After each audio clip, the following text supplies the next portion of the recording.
Now we jump into it and game starting, voices ready. Hope the audience is still entertained as well. And let's get into this game. In the northwestern side, we've got the German settlements here. 3 settler wagons out, already distributed on the resources. Yeah, Lucas, come on. What was that? Sorry, I have to scold my people sometimes, but that was, for a German player, that was a bit of a weird start. The normal splitting is always 1 settler wagon on wood, building the market, the first villager herding, those 2 on coin. Now everything is as it should be. As a German apprentice myself at the moment, that felt really disturbing to watch.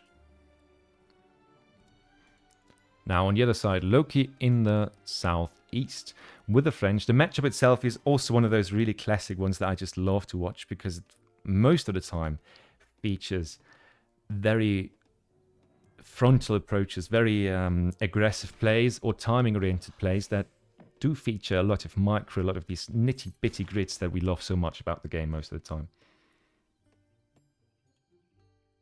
3 settler wagons and wood, 3 wood treasures, and still didn't get enough wood for hunting dogs. Maybe he's nervous because I'm casting him. Could be, could be. It has never happened before.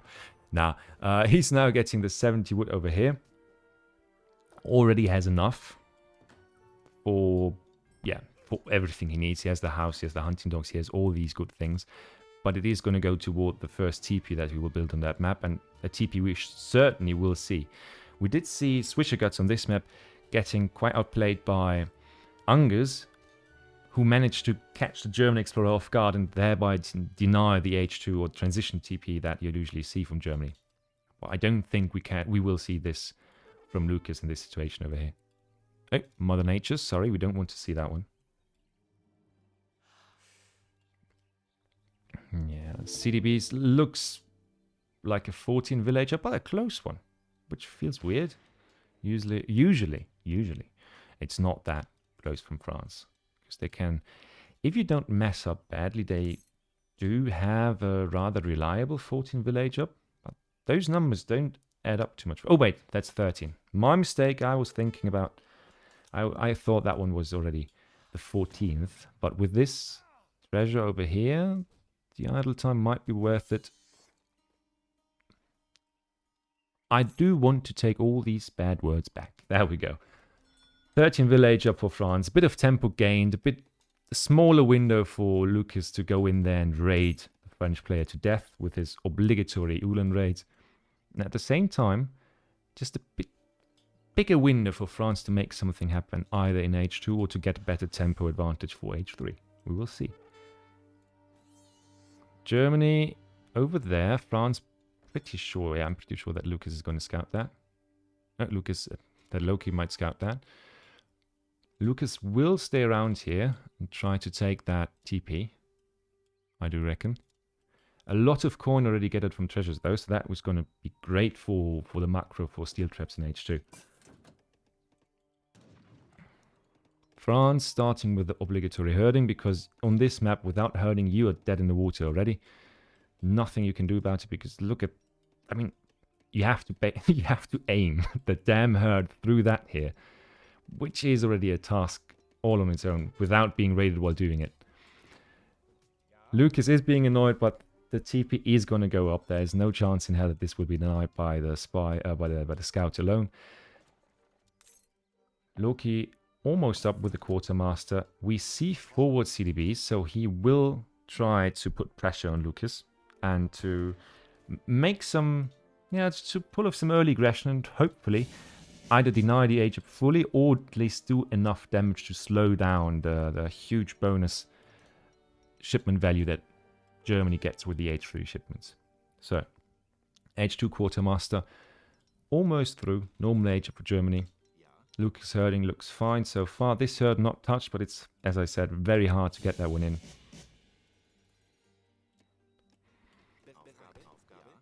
First shipment, yeah, nothing new on that front. Look at the map, look at the deck quickly. I think I was a bit lazy with that one. As we can see, pretty standard German deck, except for that one.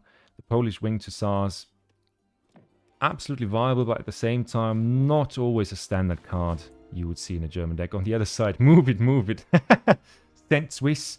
So the French card that really heavily bolsters your archaic units, so bow pike composition. I think it's more HP and...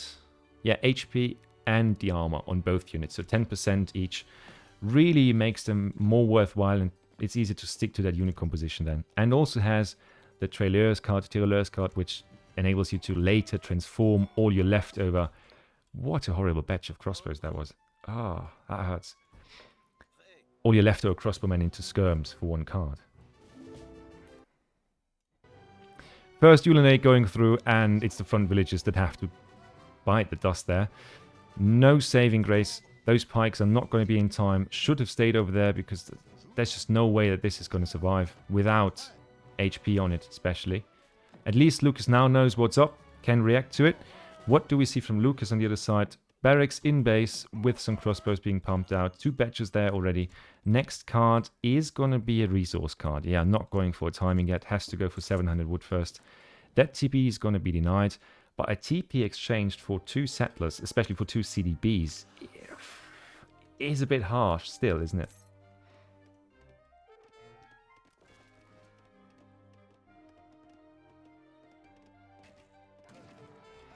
First one down, and now the exchange begins, but once those that wood shipment hits, yeah, Lucas knows it, and Lucas is trying to get the snare, and Loki knows something is up because the snare is happening.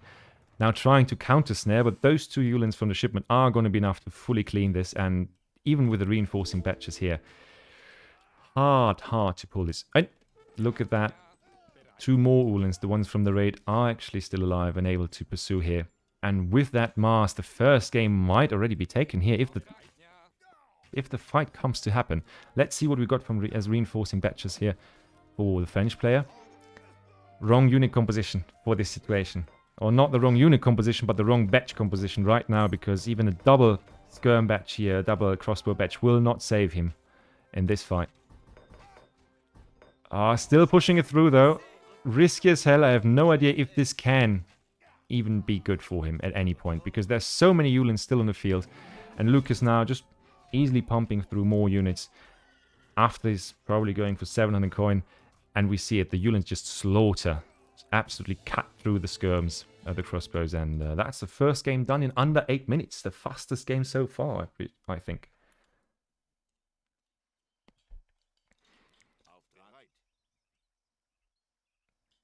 I mean, it was nice to see the early aggression, I think, from France, because I do like that early aggression, just pushing and making sure that Germany can't just go to H3 without any issues while you yourself are being raided. But not calculating for these extra reinforcing Uhlans is a mistake you just can't afford, though. Stereo, don't forget, God of Mischief. Maybe that one was just a throw to throw Lucas off his game and then take the next 3 games by sweep. We will see. We don't know yet, but we will see about that. But yeah, quick and decisive first game surely from Lucas here. And let's see if Loki can put up a better fight in the second one.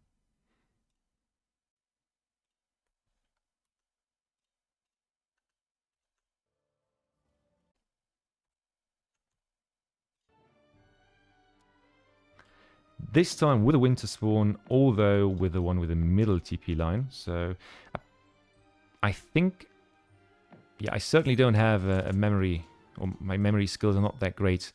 But can anybody remember if the spawn for easy versus mini mode was winter or summer? I do think it was summer, right? I'm not too sure here. Wow. The matchup, yeah, it is just as I predicted, so I'm going to change those things later on, as I wasn't sure until I loaded into the game. But Loki on Brits and LukasL on his Lakota. Going for a start that he actually taught me. Oh, yeah, he taught me that one, I'm pretty sure. Meaning that I bothered him long enough until he taught me how to do it properly. You start with a TP, which increases your gather bonus and all that. You go for early hunting dogs here, and it's gonna be something completely different from what I expected. Damn it. I jinxed it, I completely did.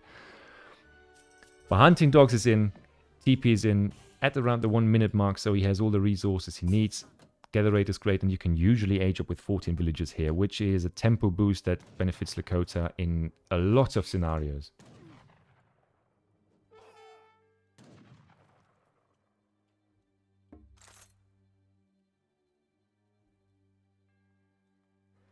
So it's a mystery. And I'm not going to read that one, guys. It's too long for me. But yeah, that treasure, though, is... Mwah, that is juicy, tasty, and all the good things at the same time. Yeah, some nice micro, including the banded rifle line, making sure that it does no unnecessary damage, and even saving, yeah. By the way, just wanted to point this out for all of you who don't know, my all-time favorite Lakota Explorer name. Der den Sack berührt. Whoever does not know who the hell der den Sack berührt, what does it mean in German, what does it mean in English, is literally he the one who touches the ball sack or the scrotum or whatever. That, you know, I'm not going to describe it any more vividly.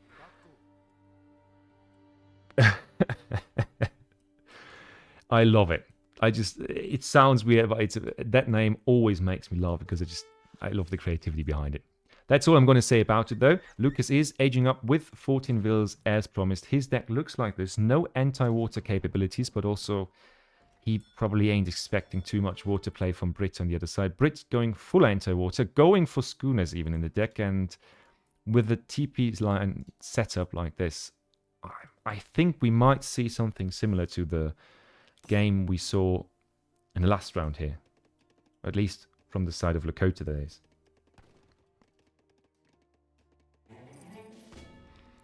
Brit deck, first card. Oh, what are we waiting for? Confused a bit, but apparently we are still waiting. Okay, we are waiting for another shipment. Maybe the schooners are also meant as a fake out here. I mean, the deck is called 1v1 Water, so it's probably not a map-specific deck. Lucas on the other side has a deck that's called Standard. Solid, does its job, that's what it does. Fine. No 2 war huts, though, which is often the staple of the start that I mentioned earlier, where you go for a TP first, gather for the market, get hunting dogs, and then buy 100 wood, ideally, to have enough to even build a trading post in Age 1. And to get all that together gives you great advantage in Age 2, but also slower timing. I see the copy pasta is taking over the chat again.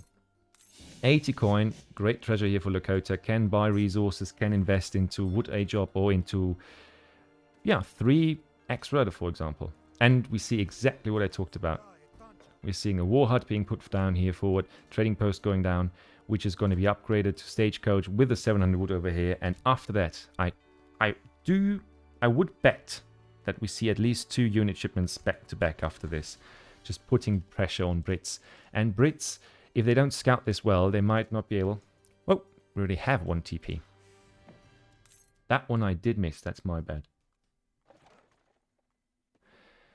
And we see the resources coming in. Lucas gathering it up. Yeah, there we go. Gathering it up. And stagecoach about to be put down any second now. Yeah, 4 X-Riders coming in, first unit shipment. 30 TP is coming in, stagecoach. That is the point. That is the setup. That is the play. Lakota with economy. And with Lakota, you have expensive units that perform really well. Exceptionally well, in my opinion, for the type of unit that they are. And that makes a build like this so dangerous. The timing is great. The unit shipments that follow it are great as well. And the units you can pump out are high performers. Through and through. Setons are great. Clubs in right situations are wonderful. And I don't think I have to talk about how good, well-positioned X-Riders can be in any situation and fight. The question is, what can Brits do in the time that Lakota has given him here?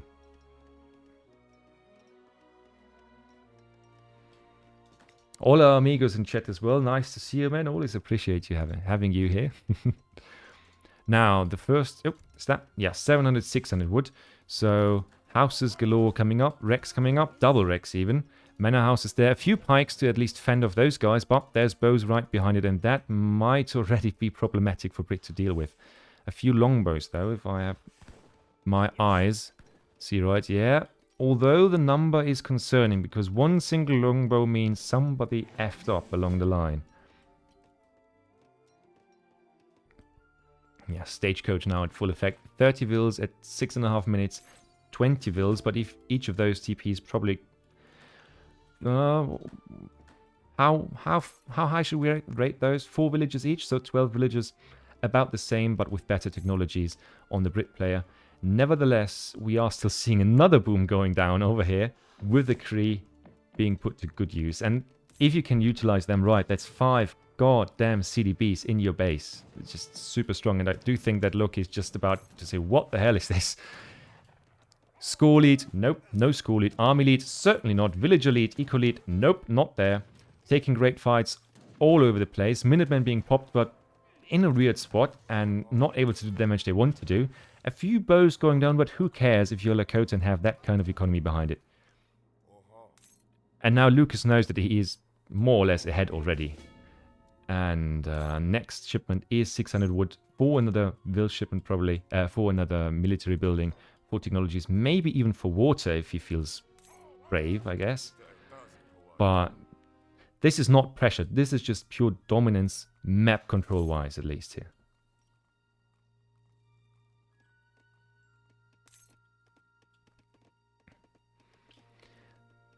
Yeah, I mean, I'm a bit speechless here, especially with the CDBs coming in there as well, because that evens out Vil numbers. Of course, not to the same extent as you can do, or it doesn't pump the numbers up as much as you can with a proper manor house boom. But this is not a proper manor house boom, if I might say so. We have seen 700, 600 wood, 700 coin behind that. This could have been a timing, but isn't. This could have been a boom, but isn't. This could have been focused at a special church technology, at weird strategies, but it isn't. It is a bit half-baked, to say so. Because we have some husks, we have some longbows, we have some defensive capabilities, but we also don't have any hunts left in base. That is the last, literally the last hunt we have, and we know Brits eat them all, and they eat them fast.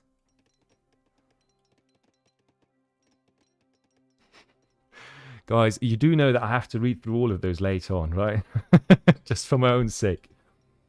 But yeah, look at the mass here. I mean, we don't often see Brit just by a tiny margin outscaling Lakota here. And Lucas, being the routinier that he is, playing games over games over games and being familiar with the meta, going for Kree tanning, missing a full batch of pikes though while I say it, and being raided at the same time. So some great stuff coming out of this one.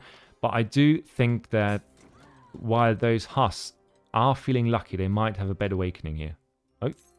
But now that I see it, we don't have any bow riders on the field, so nothing to catch them or to at least prevent them from getting out of this dicey spot they were in just a second ago. Yeah, food is Brits' downfall here, indeed. We have one herd in the back of this. Isn't Brits' army better in H2? You would think so. But the problem you have with the Club Warriors, for once, is they have better damage than the Pikes and better melee resist. So in the 1v1 fight, they lose. The Setons, if you fight with them versus Longbows, Longbows lose because of the HP and... or they don't lose straight out, but I think cost-effectively is an issue. Now the question is, how does Lucas approach this fight? If he doesn't do it properly, he needs to kill the Club Warrior. He needs to keep the Club Warriors alive, because once they die, the Cav that survives for Loki here might actually be able to kill the bows. So if Lucas doesn't fight this properly, and I have a feeling, oh, reinforcing 2 Club Warriors. Okay, never mind, 7. That might be his saving grace, because otherwise the Setons could have been slaughtered here if a reinforcing batch was incoming. But the club's doing a great job at also engaging the longbowmen in melee fight and just limiting their damage potential.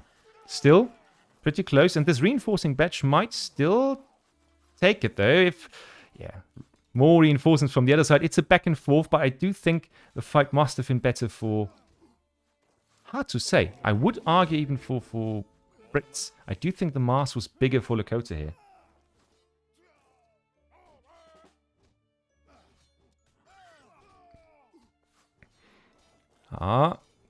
There are clubs though. Needs to focus the clubs. More Cav incoming, but from the other side as well. And that one surely is going to turn the tides.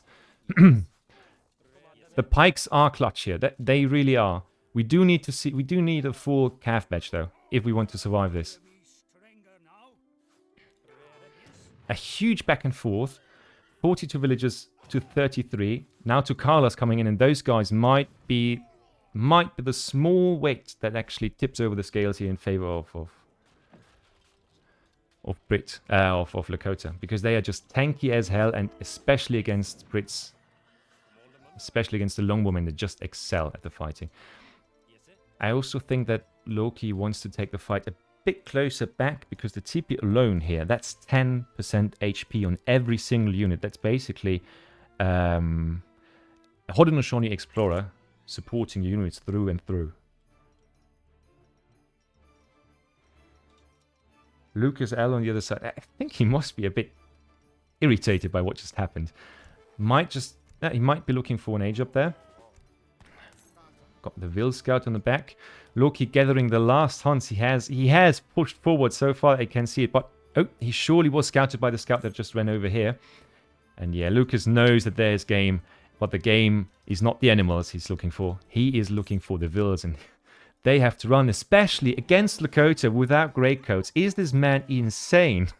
That is probably the first thing you should research if you're fighting that civ. But yeah, really darn close.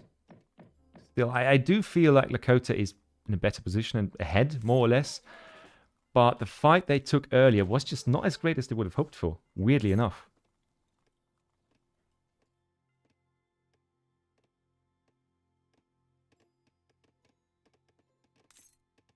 And I just took 2 seconds or so to read the Pussy copy pasta, so that one Yuki just posted, I am entertained, goddammit. Why did Lucas retweet, or why did Loki retweet? I think both were just not really sure they wanted to take the next fight that's happening. I think both are a bit concerned about it, and Lucas is now also massing Row Riders. Thanks for the follow, I hope. And that's the thing. The Bow Riders are going to make sure that no matter what comes his way, that if there's a cav... Oh god, is Brit pushing out? Is Brit pushing Lakota economy? No, it's not. Oh, that's going to be an ugly fight. That's going to be such an ugly fight. Because you need to micro this so well, and once the Tokalas are in the longbows, in the... Yeah, no, that's done. That's done. No reinforcement in the world can save you now, Brit. The Lakota is descending on the army. Have just dying to the Bow Riders everywhere. The club's doing the job. Longbowmen being encircled from all the sides. And this, ladies and gentlemen, is what we call a slaughter.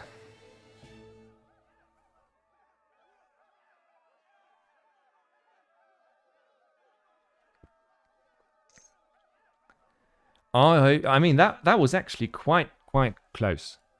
At least for my liking. I would have thought that would have been much more decisive, but the second fight, of course, took it. And mostly because, look at the Vil numbers, not that much better, but especially here, Brits being out-gathered. This I like a lot. This I like a lot. Don't know if the sound alert is playing. If not, 3D Jacob, please, if you didn't hear the sound alert now, I certainly did not hear it. But I think I switched the settings for this one.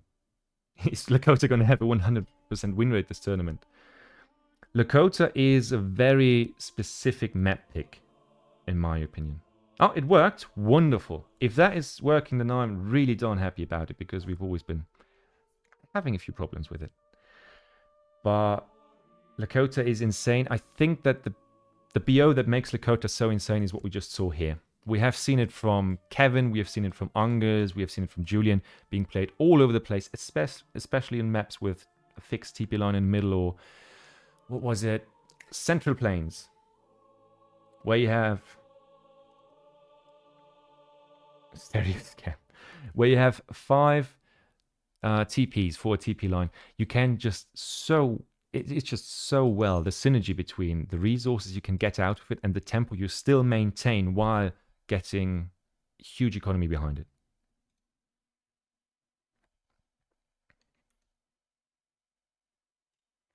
And yeah, Brit was never really able to get out on the map and get economy going.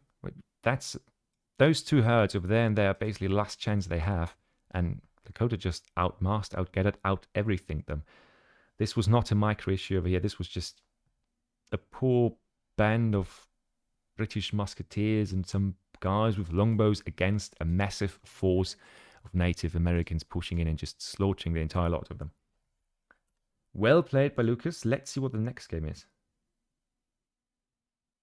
Bro, Lakota won, not Brit.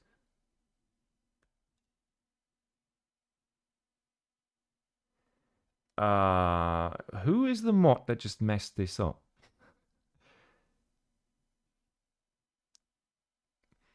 We will have to talk. No, I'm pretty sure the guys can revert those and give you back your points. Don't worry.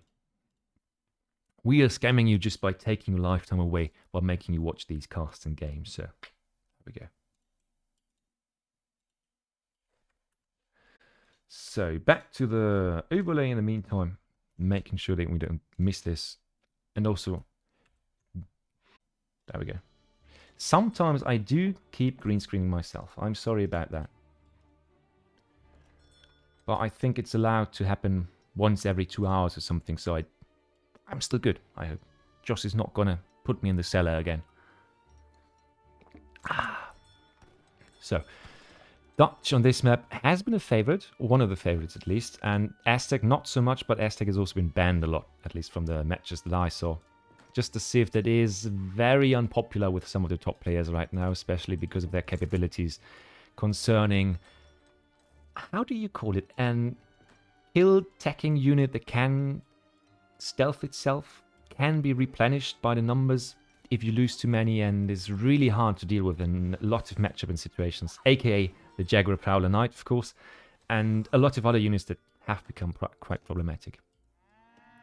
We did not see any big losses or fights that went wrong as a result of the recent change of the Arrow Knights, actually, because they have become heavy infantry, which means they're thereby countered by skirms and artillery alike.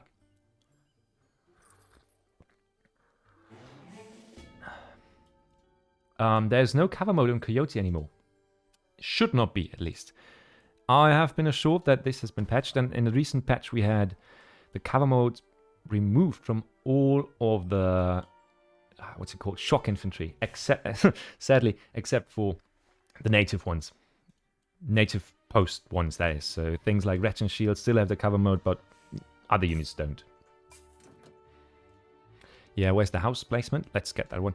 Forward house is always a bit weird, that's true. But I guess he just went with it in this scenario.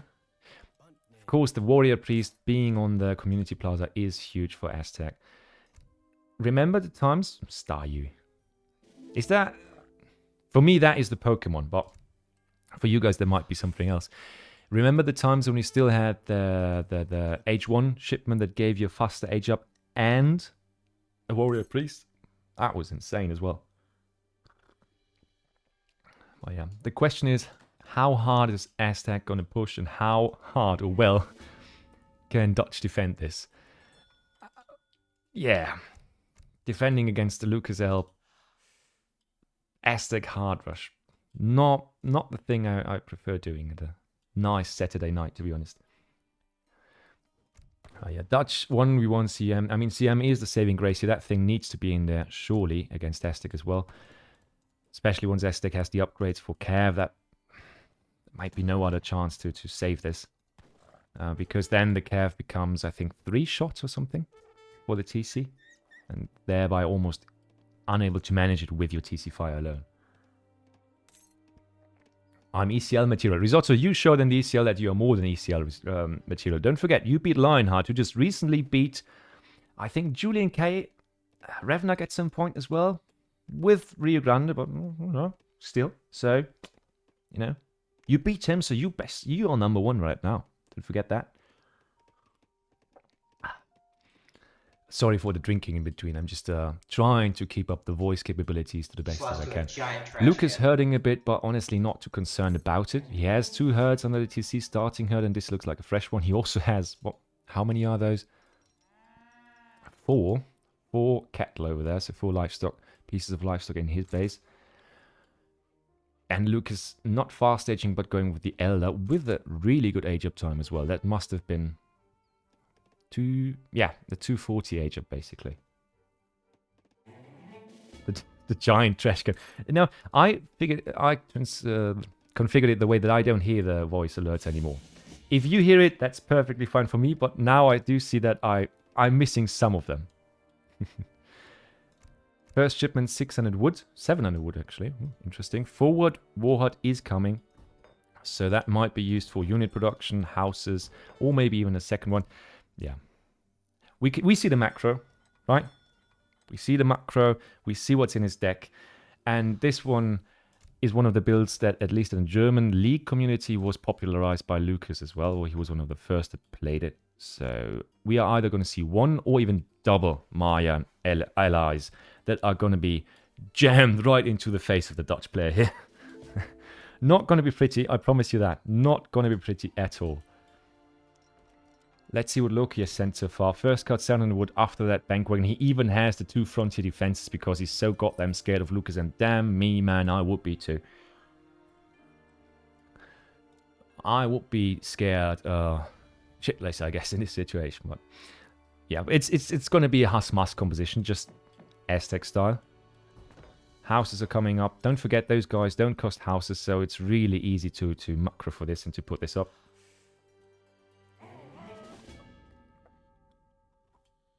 Pago placing, Aztec can't lose this. And header. I can't see H2O losing to Risotto Elephant Fit. Well, it's something we might test out. We might need to test out. Risotto, if you're up for it, we just need to convert H2O back to playing the game again. But let's look at the game that is being played right now. No second batch of Mayan allies. On Tontin after that, but I think that we see Loki's either a treaty affinity or team play affinity because the walls here, I don't think that's the right choice. Pillarless walls, especially if it's not working properly, because the damage is spread, and that's a danger if you do it that way. Now it's just so much weaker if it doesn't work properly. Both going down, and now those guys have to run, and they have to run fast. Is there anything Loki can do against it? Pikes coming in, maybe Minutemen being called, but that Musketeer mass is surely going to do the trick here.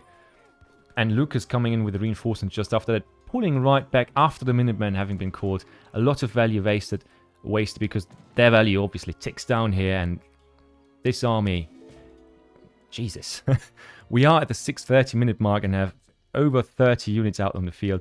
Meanwhile, the Dutch player is scrambling to get something working. House being put down, is housed himself. Another emergency wall, but that's not going to have a lot of impact. Just trying to save the vills here, probably.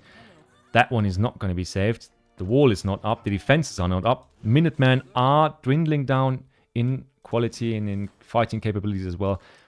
He will be housed in a second, and the towers are going to be late and maybe siege down as well. Pike dying, and that's the last we're going to see of this one, because even if those two go up, the siege is there. Those guys, yeah, the muskets are going to make short work. Look at the siege animation also. Pretty quick, pretty efficient, and by far enough to just take this down. And now it's just pumping numbers into the base and slowly sieging everything down, but I don't think it's going to be necessary. I do think that Loki knows this is far away from being salvageable at this point. And yeah, the matchup, not just player, yeah, must be a bit frustrating probably as well with this kind of situation. Good luck, Turning Man, rooting for you. But honestly, I really love the attitude from Loki here, because I think he showed us some really decent gameplay in the second game especially. Maybe being a bit nervous in the first one, missing some batches, not getting the right unit composition out there. But the last one is just unlucky matchup in a matchup against a player that is really good at aggressive gameplay. So GG's well played to both players. And thanks a lot for both of them playing. Also, Loki, great introduction, I think, into the tourney scene here, and love to see more of you as well here. Would have called Lucas lame and not wished him good luck. I know, Passy, that is why a lot of your messages generally get blocked in this chat. I think if there was a, like an ELO list for most messages deleted, blocked, or simply timed out or something, you would be very high up that list. So, 700 coin. I think you actually chop.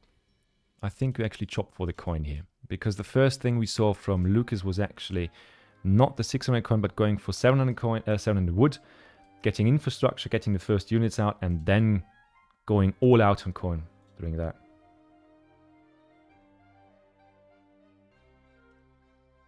This guy still doesn't get banter. My friend, I do get banter, that's the fine thing. But it doesn't mean I can't insult back a little, you know.